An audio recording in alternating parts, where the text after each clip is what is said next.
Começa agora o Meia Pantufa.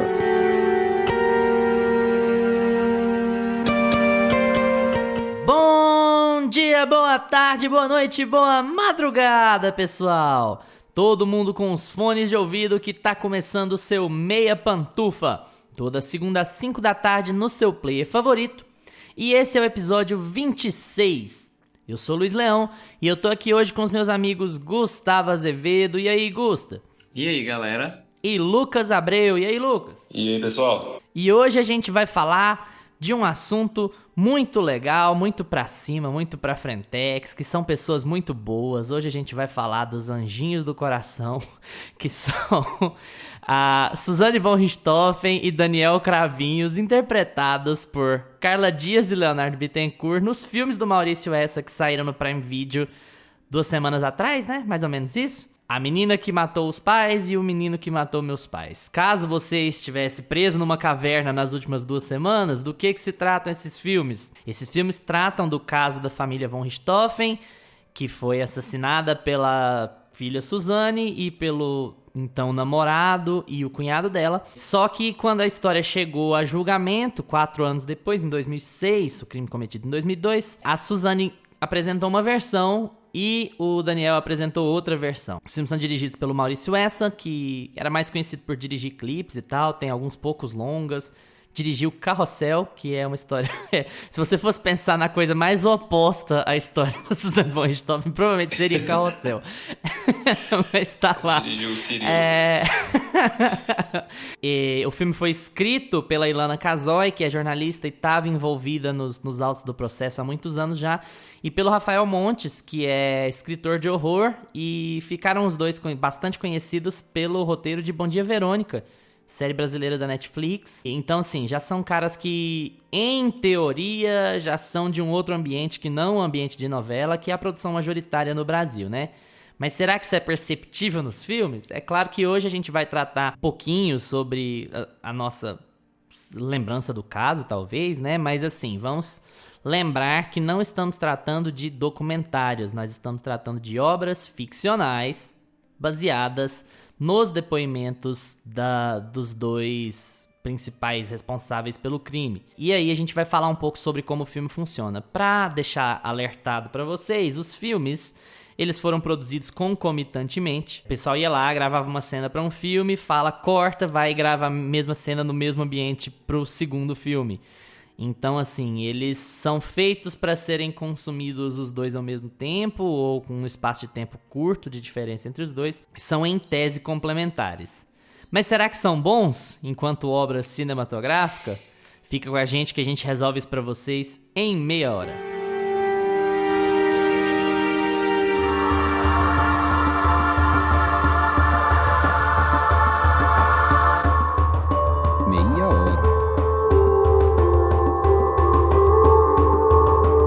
Eu acho que você tá com os filmes mais frescos na cabeça, então assim, faça as honras da casa. E seu panorama? Então, bom dia a todos, muito bom dia a todos. Bom dia. Primeiramente... Bom dia, boa tarde, boa noite pra madrugada. Bom dia, boa tarde, boa noite. Primeiramente, eu gostaria, assim, de falar que eu entendi esses filmes como uma experiência atípica, bem atípica mesmo, dentro do hype que ele tá, que eles estão, né, que os filmes estão, e pra mim foi quase aquela experiência do Bandersnatch, do Black Mirror, tipo assim, temos uma experiência nova de um filme que tem uma proposta diferente, que você vai ter que assistir 2 versões e tá dentro de um contexto, não comparando, tipo, a proposta em si de cada um, mas o momento, a experiência, sabe, de você ter que ver aquilo em galera, sabe, tipo, pra mim já foi uma experiência assim. Eu acho que os 2 filmes estão bem frescos na minha cabeça, eu assisti ontem à noite, como você mesmo disse. Os 2 filmes são o mesmo filme, né, basicamente. Eu acho que vocês têm essa mesma opinião. Pra mim, eles não deveriam ter feito o filme dessa forma. Eu acho que o filme, como experiência, é legal porque gera assunto, porque a gente conversa, a gente compara.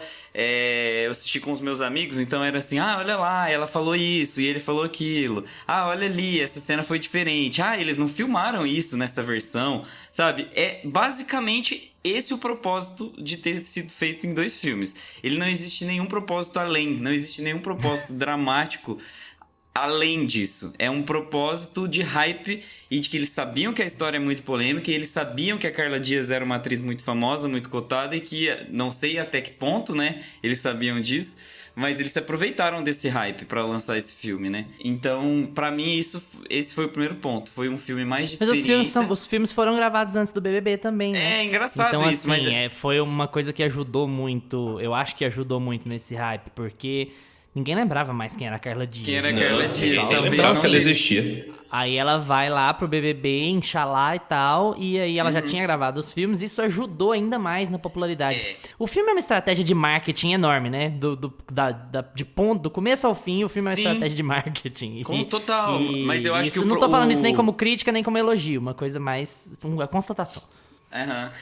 O próprio caso já é muito emblemático, já tá muito na nossa, no nosso imaginário. É um caso que a cultura brasileira é muito marcada pelo caso da Suzane von Richthofen. É um embate entre classes, é a classe média sofrendo um ataque né, dos irmãos Cravinho, que vem de uma classe social mais baixa, que inclusive essa é uma das maiores críticas ao filme, né? A gente pode passar pelo roteiro, mas assim, uma das principais críticas eles namoram com essa ideia de fazer uma crítica forte sobre os tecidos sociais e eles não vão, nunca chegam na crítica de fato, sabe? Parece que sempre tá flertando com isso, mas eles sempre pintam, ora como bonzinho, ora como malzinho, mas eles nunca nunca apontam o dedo que, tipo, o verdadeiro motivo dessa morte foi o encontro de 2 classes sociais com interesses escusos, assim, né? Eles precisavam daquele dinheiro que aquela família tinha. Então, isso é um pouco um problema também pro filme. Aqueles que não falou nada de bom ainda, né? Já a gente chega aí, galera, pra quem gostou do filme. Lucas, antes da gente continuar, antes do Gustavo falar as partes boas, dá o seu panorama do que você assistiu. Como o Gustavo falou, eu também fui assistir... Eu senti que é uma experiência bem atípica, né, o filme. É aquela coisa, né, da novidade. Não, vamos ver como é que vai ser a mesma história contada de 2 pontos de vista diferentes. É o hype mesmo de ser uma novidade. Filmes feitos de uma maneira diferente, pra gente consumir de uma maneira diferente. Um depende do outro, né? Esses 2 filmes, não dá pra você ver só um. Os 2, eles são... Apesar deles não complementarem a trama um do outro, mas eles funcionam juntos. Mas eu acho que ele fica muito raso no que ele propõe. Os 2 ficam muito rasos no que eles propõem.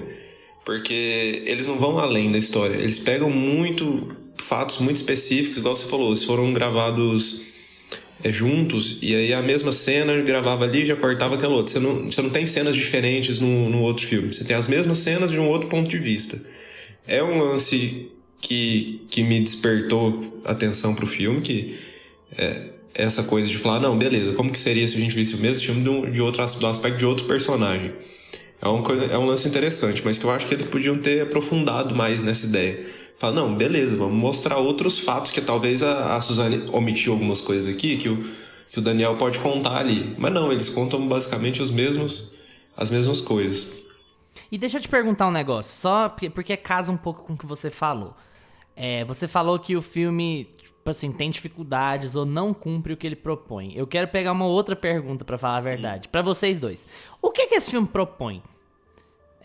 Pra mim, essa é a grande chave do que a gente tá tratando aqui. Eu já ia comentar isso. O que isso. esse filme propõe? Eu não sei dizer. Cara, eu não sei dizer qual era a intenção. Eu também, assim, o que eu entendi que seria a proposta do filme seria contar basicamente a versão de cada um que eles deram no depoimento. E eles, assim, no marketing do filme, eles estão batendo muito dizendo, olha, a gente não tá defendendo nenhum dos lados, a gente não tá romantizando a história, a gente só quer mostrar a visão de cada um deles e o que é que eles disseram no julgamento. E aí por eles estarem nessa zona muito de, a gente não pode, a gente tem que ficar mais neutro, a gente não pode defender nenhum nem outro, eles acabam tornando o filme muito superficial. Falam assim, a gente vai entregar o que foi dito no julgamento e pronto. E vamos tentar criar cenas em volta disso. Isso, dar uma romantizada. Romantizada não no sentido de apoiar, nada a ver, mas assim, dar uma romantizada no modo como se conta a história, né? A minha opinião é mais assim, eu acho que vocês vão até concordar comigo. Eu acho que esses filmes tinham que ter uma ordem obrigatória. Eu acho que eles deveriam ser tipo assim, um filme parte 1, parte 2, sabe? Também acho. Eles deveriam ser um filme parte 1, parte 2. Porque Aliás, o que aí, ó, só te acontece? interrompendo. Vocês assistiram qual primeiro? Eu assisti primeiro a versão que o Daniel conta. Eu assisti A versão dela. Eu assisti a versão que ela conta primeiro, depois a Que dele. ela conta pra gente. Ah, então é legal, porque a gente pode ter alguma diferença de percepção por causa disso, mas... enfim... Inclusive, eu pesquisei na internet pra saber qual eu ia assistir primeiro e não tinha respostas, apenas... Não, e eu achei que... Sabe por que eu assisti a primeira veja por versão esse dele? primeiro, veja. O cartaz dela, o cartaz da versão dela Sim. é colado. Então, tipo assim, colado, eu então peguei é o a segundo. ideia de que aquele filme é o segundo. É o segundo que você tem que ver, O marketing, sabe? o marketing atuando assim, ó. Então o filme te funcionou. deu, assim, Mas- indiretamente, que olha, talvez você devesse assistir a versão do Daniel primeiro. Mas Que é tá mais lógico que eles limpa. vão falar assim, não, assista do jeito que você quiser, nada a ver, ninguém manda em ninguém, Isso, todo é. mundo é de todo mundo, os tribalistas e tal. Mas assim, eu acho que esses filmes deveriam ser parte 1 e parte 2. Por quê? Quando você chega ao final de cada um deles, eles têm um corte do outro filme. Então, tipo assim, um teaser do outro filme, né? Então, o que isso dá ideia? Isso dá uma ideia de ciclo. E dá uma ideia de ciclo interminável. Então, Bandersnatch. o filme não tem fim, entende? Então, ele não tem... A história não tem conclusão. E não é um problema do tipo, ai, porque eu preciso saber quem realmente era o mandante, quem tava certo. Não é isso, não é essa a pegada. A pegada é assim... Parece que é uma brincadeira meio de novela, entende? Que é, ó, beleza, então você vai aqui, mas aí você pode assistir o outro de novo, e o outro de novo, e o outro de novo. Os filmes deveriam ter uma linearidade que eles não têm, propositalmente, porque é um investimento na forma e não na narrativa, né? Nós vamos fazer uma forma muito diferente. E é legal, cara, eu não tenho problema nenhum com brincar com a forma, com brincar com marketing. É legal que exista um pouco isso no cinema nacional, que é via de regra muito afastado do público quando ele não é Globo Filmes, né? Ele é muito distante do público. Então é legal, tipo, vamos brincar com a fórmula, vamos trazer um caso chamativo pra galera aqui, vai vir a mina que, graças a Deus, foi pro BBB, então, tipo assim, ela vai ajudar muito no marketing do filme, a gente vai arrecadar mais do que esperava, esse filme vai trazer mais pra gente do que esperava. Mas assim...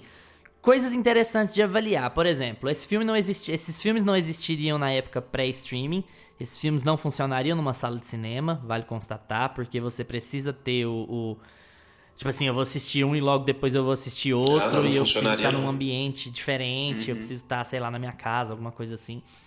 Então eu acho que tem uma brincadeira interessante com a forma aí, mas eu acho que ao mesmo tempo que eles queriam fazer isso, eles não sabiam muito bem como construir isso narrativamente falando.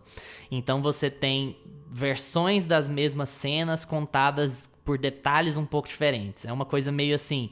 Foca nos easter eggs, foca na cor da toalha que o menino tá usando, ao invés de focar realmente em versões críveis das duas histórias, sabe? Fica um ar um pouco de fantasia, assim, que é um pouco incômodo, sabe? E os diálogos ficam muito superficiais, né? Eu achei, pelo menos, com os diálogos muito expositivos, assim. Especialmente na versão dela, né? Só que assim... Sutil. Eu até vi tem uma galera falando que é tudo proposital, essa questão dos diálogos serem assim, porque aquilo ali é o imaginário dela, como que ela lembra daquelas situações e tudo mais. Mas mesmo assim, eu acho que dava pra fazer ficar mais natural um pouco. Isso foi uma coisa que me incomodou um pouco na versão dela. A versão do Daniel, eu ainda acho ela mais tranquila de assistir. Eu acho que ela ainda, a narrativa, ela vai te levando melhor um pouquinho. Mas quem lembra da entrevista dela no Fantástico em 2006, ou quem foi atrás disso no YouTube e tal, vê que o filme dela é condizente com o que a Suzane finge que ela é, né? Então, assim, ok. Sim. Beleza, a gente entende o contexto pelo qual aquilo foi feito, mas ainda assim, eu acho que é um recurso um pouco barato você dizer, tipo assim, não, meu filme é caricatural porque ela é uma personagem caricatural. Não é... Eu acho que não é suficiente, sabe? Eu acho que dava pra ter trabalhado um pouco melhor em como como trabalhar aqueles textos e em, assim, fazer cenas alternativas de cortes diferentes um do outro, de ideias diferentes um do outro, e não fingir que, tipo assim, que uma conversa foi de um jeito e a mesma conversa no outro filme foi de outro jeito, foi outra pessoa que falou. Eu acho que é um pouco assim, vamos brincar com a forma, o público geral vai gostar que a gente brincou com a forma e assim, mas assim, a história perde um pouco não é nem da verossimilhança, porque como eu disse, é uma obra ficcional. Se você quiser verossimilhança, vai ver os trocentos documentários que tem a respeito, vai ouvir o modus operandi e tal. Sim, não é um documentário, mas não é a verossimilhança, é aquela coisa que faz você ficar engajado no filme, sabe? Aquele plus a mais, né? Que faz, não, beleza, esse filme, isso aqui me segurou, isso aqui é uma amarra de roteiro muito forte. Então, tipo assim, você tem coisas muito diametralmente opostas, sabe? O Daniel se faz muito de santinho no próprio filme e a Carla Dias é uma maconheira, como se fosse o maior defeito do mundo, ela é uma maconheira. Então, tipo assim, como ela é porra louca e ela mandou matar os pais porque ela é uma drogada. Que é uma explicação banal e rasa e que não é condizente com o que rolou. E aí no outro filme ela é uma santinha e o cara é um babaca, um palhaço e tal. E a gente entende que, beleza, o pessoal tá se fiando especificamente no que foi dito no julgamento. A Ilana falou isso várias vezes. Eles não mudaram uma palavra do julgamento. Os atores não podiam mudar uma palavra do que a Suzane e o Daniel disseram no julgamento. O texto foi mantido. Então, mas ainda assim, eu não sei, eu acho que eu tô me perdendo um pouco na argumentação, mas eu acho que falta... é porque falta uma coisa meio intangível, sabe? Falta uma coisa que você não sabe explicar o que é pro filme te prender. Que é dramaturgia, que é verdade de cinema, que é aquela coisa gostosa de quando você tá assistindo um filme que assim, eu não acho que falta energia na atuação. Eu acho que existe uma energia dentro da atuação, principalmente no personagem do Daniel. Eu acho que é uma energia mais contida. Por mais que a atuação da Carla Dias esteja muito boa, ou vou tirar o muito, por mais que a atuação da Carla Dias esteja boa, ela é muito exagerada. Eu acho que fica, às vezes, muito pastelão. Não sei se é porque ela vem da novela, mas é uma atuação muito caricatural. Muito caricata. E eu acho que, por exemplo, você falou, eles tinham que fazer as cenas de acordo com o que estava no julgamento e de acordo com a persona que era a Suzane nos vídeos que a gente assistia dela. Ok, mas na frente das câmeras ela era caricatural e ela era daquela forma como que a gente via. Mas por trás das câmeras a gente tinha que ter buscado algo a mais. A gente tinha que ter ido atrás de uma atuação mais franca, mais verdadeira, e eles não fizeram isso. E eu acho que é um escudo do filme. Eles conseguem defender o que eles quiserem a partir desse argumento. Tipo, não, a gente não fez isso porque não dava, porque a gente não mudou nenhuma palavra, porque a gente não tem direitos autorais de nenhuma fala da Suzane. Então, acaba que eles se defendem com isso, mas... acaba que o filme, eu acho assim que com o passar do tempo, quando o hype sair, o filme não vai conseguir se sustentar na crítica, o filme não vai ser um filme que se sustenta, tipo assim, vamos assistir um filme hoje à tarde, daqui 2 anos. Ninguém vai pegar 2 filmes pra assistir e assistir uma versão, depois assistir outra, sabe? Não é um evento legal de se fazer quando o hype sair. A gente só faz isso porque a gente quer ir depois no Twitter e comentar. A gente e faz quer pelo participar hype, da conversa. porque é o assunto do momento, né? Porque é o assunto, a gente quer participar da conversa. E não porque daqui 2 anos esse filme vai ser um filme legal de ser assistido. Porque eles codependem e eles são a mesma coisa. E as cenas só são trocadas por quem passa o back pra quem. E assim... Eu acho que você pegou a chave. Eles são filmes codependentes. Exatamente. O que é um retrato da relação dos dois. Então, assim, parabéns pela metáfora. Tipo, né? O filme ter a metáfora do relacionamento deles, é legal isso. Do próprio relacionamento. Mas eles são codependentes, mas eles são a mesma coisa. Eles são a mesma coisa. Eles não têm... eu acho que se eles quisessem falar, não, a gente só podia se ater à versão dos julgamentos, eles deveriam ter feito filmes diferentes. Eles deveriam ter feito filmes diferentes na fotografia, deveriam ter feito filmes diferentes nos cenários, deveriam ter feito filmes diferentes na coloração, talvez até em certos atores, sabe? Talvez até mudar parte do elenco pra assim, mostrar que, olha, esse filme é a mostrar versão... as amizades do Daniel. Esse filme é a versão idealizada, é a versão apresentada pela Suzanne. Então esse filme vai ter um tom, tipo assim, ele vai ser mais iluminado, ele vai ter uma fotografia mais meiga, mais leve, até ele cair pro assassinato. Já o filme do Daniel, ele vai ter outra fotografia, ele vai ter outros encaminhamentos. É lógico, beleza, daria o dobro do trabalho, mas assim, você apresentaria um trabalho que faria mais sentido em dizer que são duas versões diametralmente opostas, sabe? Porque quando você vê duas versões diametralmente opostas, mas a diferença é quem passa o back pra quem é o verdadeiro vilão da história, mas os filmes contam a mesma coisa, do mesmo jeito, no mesmo tom. Isso é um pouco prejudicial, porque então pra que fazer dois? Entende? Você poderia contar as duas versões fazendo um filme que tivesse 1 hora a mais, ou que tivesse 40 minutos a mais, sei lá, e você teria uma obra muito mais coesa e muito mais funcional. Mas foi esse negócio que você falou quando a gente começou. Foi uma aposta na forma, ao invés de uma aposta no texto, ou no que eles tinham pra contar. Cara, eu acho que a narrativa do filme também, o jeito que eles vão contando a história, ficou muito mecânico. Não fica uma coisa assim, você não consegue identificar o clímax da hora que chega assim, nossa, então tudo que aconteceu até agora caminhou pra ter esse motivo, pra gente cometer esse crime aqui. Não, meio que numa cena tá tudo ok, na outra cena já, e aí, e se a gente matasse ele? Exatamente, é muito Nossa, mecânico. total. E tipo assim, eles agem como se não tivesse tido nenhum tipo de planejamento, como se tivesse tido nenhum tipo de estruturação. Como se partisse de uma brincadeira deles e que foi levando a sério. Gastam um tempão numas besteiras e na parte do planejamento, na parte que eles, tipo assim, cruzariam o limiar da sanidade, é corrido. Sim. E aí, mas qual foi a escolha que vocês fizeram aqui? Por que vocês, na hora de que era pra ser o clímax da sua história, na hora que eles deixam de ser namorados chateados com os papais pra virarem criminosos, aí você corre com a história? Qual que foi seu objetivo aqui? E aí fica, né? Eles fazem essa virada em 2 diálogos diferentes no filme, né? Na versão dele é a versão que ele brinca de atirar assim na parede. E eu chego lá pros seus pais e falo pra eles que se eles não deixarem você sair comigo, eu atiro neles. Aí ele brinca que tá atirando, aí ela olha e fala, morreu? Né? Tipo assim, com aquela cara meio... Por isso que eu acho que a Carla Dias ela tá meio afetada, assim, né? Que tipo assim, ela tá... Querendo ou não, tá um pouco mais forçado, mas eu acho que é pela origem, sabe? Eu acho que aos poucos, com a produção... Com o pé no cinema, ela vai amadurecer muito. Essa atuação dela me incomodou, viu? É exagerado. É engraçado, porque a atuação dela ter te incomodado, mas eu acho que é a melhor coisa do filme. Eu acho que o trabalho dela é a melhor coisa do filme. Ainda que ela tenha sido caricata e tal. Eu falo assim, beleza. O personagem... Eu acho o Daniel melhor.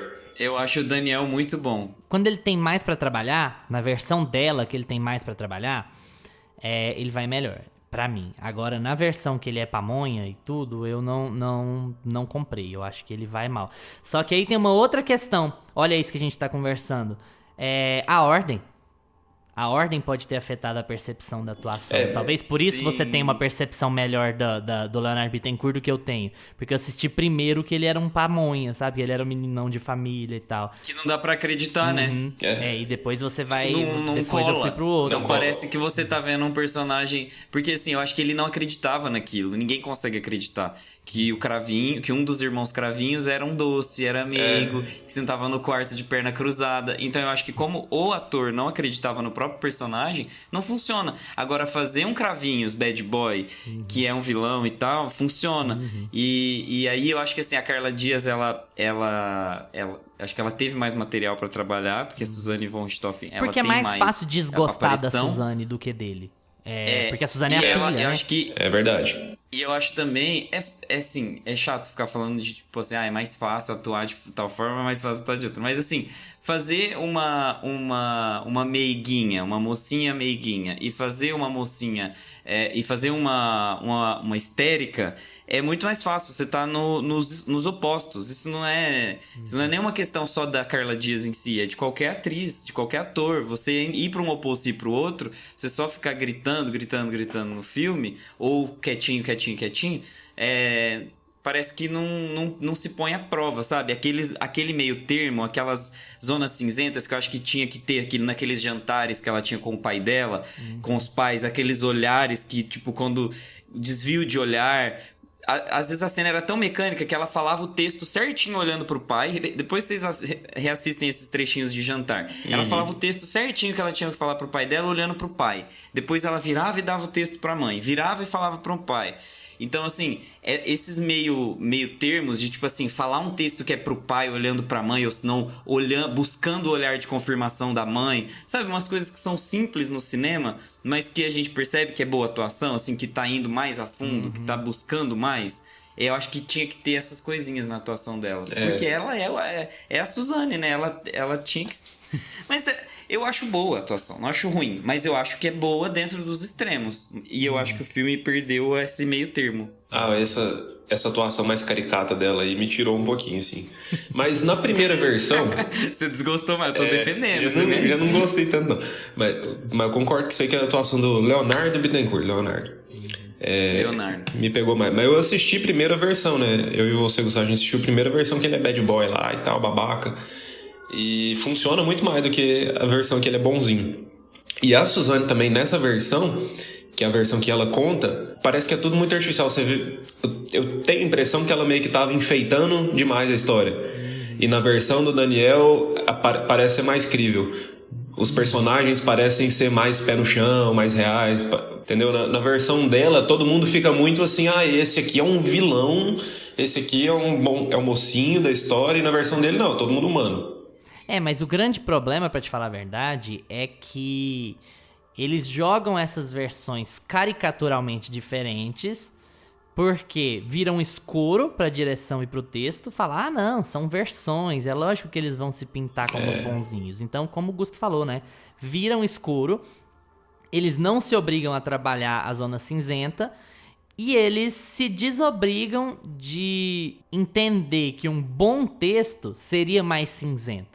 Entende? Eles jogam a falta de qualidade. É um recurso barato que muito filme por aí usa, sabe? Eles se desobrigam de produzir um bom texto, querendo dizer que são duas versões de pessoas querendo se safar. Então, tipo assim, a fraqueza narrativa não é culpa do texto ou da direção. A fraqueza narrativa é culpa dos próprios bandidos, sabe? História. É culpa da própria história. E aí você se desobriga de escrever melhor. E é chato isso, porque assim, quando eu assisti os filmes, eu não desgostei. Eu já vi obra muito pior, tanto nos Estados Unidos quanto aqui. Eu não desgostei. Não. São filmes que te pegam. Mas assim, é difícil entender por que aquilo te pega. É difícil entender se aquilo te pega por conta da obra que você tá vendo ou por conta de todo o contexto. A gente, tipo assim, quando esse julgamento rolou, a gente tinha o quê? 10, 11 anos, alguma coisa assim. Então, a gente tem uma conexão com essa história mesmo que involuntária, sabe? A gente sabe que tem uma conexão e uma curiosidade com a história. Então, assim, é muito difícil. Eu acho que a gente vai precisar do benefício do tempo para conseguir avaliar o quanto de a gente ter assistido esse filme e de ter visto aspectos positivos nele, por exemplo, vem da conexão que a gente tem de ter crescido com essa história e quanto vem de realmente estar no filme, de realmente ter sido produzido lá. Eu acho que isso só vai vir com um pouco mais de distância do filme. Não só distância dos crimes, mas distância do filme, sabe? Mas meu palpite é que é mais pelo contexto mesmo, viu? Mais por essa curiosidade que a gente tem desse caso, que a gente cresceu ouvindo falar sobre e chocou todo mundo, né? Sim, simples. Pega, por exemplo... Vamos supor, a gente tem 2 filmes sobre a morte, sobre o suicídio de Getúlio Vargas, contando 2 versões. Uma produção nacional brasileira com o mesmo orçamento, feita em 33 dias, com cenas recortadas dos mesmos cenários, com os mesmos cortes, com atuações diferentes, o Getúlio Vargas passando o beck, depois o outro militar passando o beck. Quem o filme se sustentaria? Eu acho que não, entende? Eu acho que é uma questão de conexão contextual. Mas aí, teria a Carla Dias? Teria que pôr uma Juliette, um negócio, alguém, uma ex-BBB. A Juliette! Eu falei, faz de tudo, né? O que a Juliette não faz? Tipo assim, de tudo, moço. Você vira a cara da farmácia da Gil do Vigor. E aparece a Juliette, assim, na propaganda da Estácio, sabe? E eu me prometi, eu falei assim, eu não vou fazer piada nesse episódio, que é um episódio muito sério, de true crime, não, porque eu sou um palhaço. A vontade é maior, tava engasgado aqui assim. Eu já tava engasgado, falei assim, eu preciso fazer uma piada. Tá igual o Chandler naquele episódio que ele não pode fazer piada. Gente, vamos lá. Pantufinhas, então. Hoje eu vou começar. Vou me dar o direito de começar. Eu vou dar 6 pantufinhas de 10. E por quê? Eu acho que eu sempre vou ser um cara que vai defender as explorações da forma. Eu acho que você tem que explorar a forma mesmo. Você tem que tentar coisas diferentes, tentar estruturar coisas diferentes. O que não significa que vai dar certo sempre. Eu não acho que é um caso que dá certo, inclusive. Ele dá certo em termos de marketing, mas em termos de estrutura narrativa, essa brincadeira com a forma atrapalha os filmes. Dito isso, é legal que tenha sido feito assim. Tem que testar de tudo, tem que explorar tudo e, bom, der certo, ótimo. Não der certo, bola pra frente. A gente tenta explorar outro tipo de diferente de forma da próxima vez. Eu acho que os filmes são codependentes demais. Como vou reciclar o que a gente falou hoje aqui. Eles são codependentes, mas são vazios. E você tem uma ideia enorme de ciclo infinito dentro dos filmes. Termina de assistir um, vai ver o outro. Termina de assistir o outro, vai ver o um. E isso poderia ter sido feito ad eternum, sem que o filme te dissesse essencialmente nada de profundo, assim. Dito isso, eu acho que tem alguns pontos positivos. Eu acho que a coloração do filme é muito boa. Eu acho que aquela ambientação de o filme deixar de ser diurno, ensolarado, pra ele ficar mais colorido, assim, luz de boate, luz de motel, pra dar umas alterações de neon demais, pra dar umas alterações meio psicodélicas pra representar a loucura pela qual a Carla Dias tá passando, fantasia e tal. É muito bem feito, é muito legal como isso foi tratado. Então, assim, em alguns aspectos técnicos, eu acho que dá pra falar que o filme faz um bom trabalho. Em alguns momentos, até um excelente trabalho, em termos técnicos. Acho que as atuações fazem bem dentro do pouco que foi dado pra eles. Tipo assim, vocês vão apresentar personagens radicalmente diferentes, gravados sob a mesma ótica, então se vira aí. Eu acho que eles fazem um bom trabalho dentro disso, sabe? Um trabalho competente, nada excepcional, mas um trabalho competente. Então eu acho que o filme não é só problemas. Então eu acho que 6 pantufinhas tá de bom tamanho assim. Ele não é tudo que muita gente achava ou esperava que ele seria, mas ele também não é nenhuma porcaria, não. Ele é um filme que se arriscou e errou um bocado, mas ele também acertou em outros aspectos. Eu acho que 6 tá justo, sim. Lucas? Eu tô com você, viu? Vou dar 6 pantufas também. Porque eu também acho que não é um filme ruim, por exemplo. Quando eu assisti o primeiro, eu assisti um em um dia e o outro no dia seguinte. Continuei curioso. Terminei de ver vi a versão dela primeiro e fiquei curioso pra ver a outra no outro dia. Cheguei em casa do trabalho, já fui assistir. Então, assim, não é um filme que eu achei ruim. Vou dar 6 porque ele tem os pontos positivos. Como você falou, também acho tecnicamente muito bom. Gostei da trilha sonora, do jeito que eles encaixam as músicas nas cenas. Questão de fotografia. Eu acho ela muito alta, essa é uma crítica que eu tenho. Eu acho que ela é muito assim, cara, o pessoal tá sussurrando enquanto eles estão falando e de repente vem um grito ali do Chico Santa Cruz. Mas não é sabe? aquela música... Mas não é aquela música que atrapalha o diálogo. Porque no áudio brasileiro, eu já notei isso em alguns filmes. Que... geralmente acontece isso. Às vezes você nem entende o que a pessoa tá falando. Não sei o que acontece ali. E nesse não tem esse problema. O áudio ficou muito bom. Mas o que me tirou mais assim é realmente o roteiro. Essa coisa de ser o mesmo filme. De você termina de ver os dois e fala, tá, beleza. Mas você não tem uma ordem certa de assistir. Você não... Essa coisa, fica o ciclo eterno, né? Você poderia ficar assistindo os dois. E eles não chegam a lugar nenhum. Não é uma narrativa que vai te levando, que mostra realmente verdadeiros motivos, que tem um clímax, que as atuações pra mim ficaram meio fracas assim. Em um filme, em uma versão, acho que as atuações funcionam um pouco melhor do que no outro. Não sei se é porque a maneira que o ponto de vista, né, que está sendo contado da história, mas achei que o filme ficou meio perdido. Vale a pena. Eu também concordo que vale a pena ter tentado a ideia, né, de brincar com essa questão aí, mas não funcionou tanto não. Então, eu achei o efeito Bandersnatch, assim, excelente. Explica o que é efeito Bandersnatch. Às vezes a galera nem sabe o que é Bandersnatch. Bandersnatch é um episódio... Um filme. Extra. É um filme / episódio, né? De Black Mirror, assinado pelo selo Black Mirror. Que foi feito... Black Mirror é uma série de ficção, né? Distopia. Que conta como seria o nosso futuro não tão distante. Enfim, com a tecnologia entranhada e fazendo mal pra gente, né? Pro ser humano. E aí eles fazem uma brincadeira nesse filme, Bandersnatch, que é... E se a gente pudesse escolher as decisões dos personagens que estão dentro do filme, né? E se um filme fosse como se fosse um videogame? E aí virou um evento, Black Mirror. Todo mundo queria assistir esse filme, porque nunca tinha feito isso antes. Ninguém nunca tinha feito isso antes. E os poucos experimentos que tiveram não foram mainstream, né? Não estavam no circuito mainstream. Então, em grande escala, Bandersnatch foi isso. Pessoas se juntando para ver uma experiência nova de filme. E eu acho que aqui no Brasil é uma das primeiras vezes que isso acontece em grande escala, assim, né? Da gente se juntar na frente da televisão para assistir um filme, depois assistir outro e conversar, comentar, relembrar sobre o caso. Então esse foi um efeito Bandersnatch, assim, que eu mesmo tô nomeando. Vou patentear saindo daqui. E assim, o efeito foi muito bom, mas eu acho que a execução dos dois filmes não tão boa, não tão felizes assim. Execução em termos dramatúrgicos mesmo, né? Em termos narrativos, eu não gostei.